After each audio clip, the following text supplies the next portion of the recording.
తీవ్రమైన ఆవేదనకు తీవ్రమైన దిగ్భ్రాంతికి గురి చేసింది. వారు అంచెలంచెలుగా ఒక విద్యార్థి నాయకుడిగా తన ప్రస్థానాన్ని ప్రారంభించి ఒక జాతీయ పార్టీకి జాతీయ స్థాయిలో ప్రధాన కార్యదర్శిగా 7 ఏళ్ల పాటు బాధ్యతలు నిర్వహించడం అంటే సామాన్యమైన విషయం కాదు. నిబద్ధతతో మొదటి నుండి ప్రజల పట్ల ఒక స్పష్టమైన ప్రజా సమస్యల పట్ల ఒక స్పష్టమైన అవగాహనతో అన్ని ప్రజా సమస్యల విషయంలో కూడా క్రియాశీలంగా వ్యవహరించిన సురవరం గారు మన మధ్య లేకపోవడం అనేది ప్రజా ఉద్యమాల్లో పనిచేసిన ప్రతి ఒక్కరికి కూడా తీరని లోటు. ముఖ్యంగా తెలంగాణ ఉద్యమానికి సంబంధించిన మాట మాట్లాడాల్సి వస్తే ఆనాడు కమ్యూనిస్ట్ పార్టీ ఆఫ్ ఇండియా ముందుకు వచ్చి పెద్దలు ప్రణబ్ ముఖర్జీ గారి కమిటీ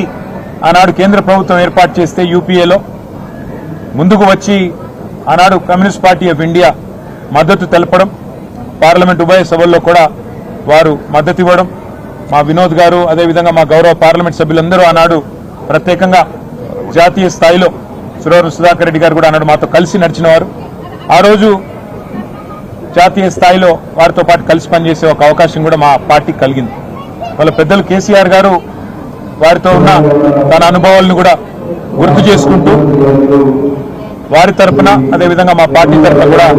మరి కమ్యూనిస్ట్ పార్టీ ఆఫ్ ఇండియాకి అట్లాగే ఈ రాష్ట్రంలోని ప్రజా ఉద్యమాల్లో పాల్గొన్న ప్రతి ఒక్కరికి వారితో పాటు ముఖ్యంగా సురవరం గారి కుటుంబం వారి శ్రీమతి విజయలక్ష్మి గారికి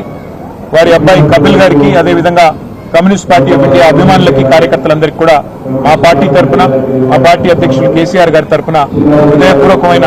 వినమ్రమైన నివాళులు అర్పిస్తూ వారి లేని లోటు పూడ్చలేనిది, వారి కుటుంబానికి ఈ సందర్భంగా మనోధైర్యంతో నిబ్బరంతో ముందుకు పోవాలని మనస్ఫూర్తిగా కోరుకుంటూ వారికి మాన్యవాదాలు.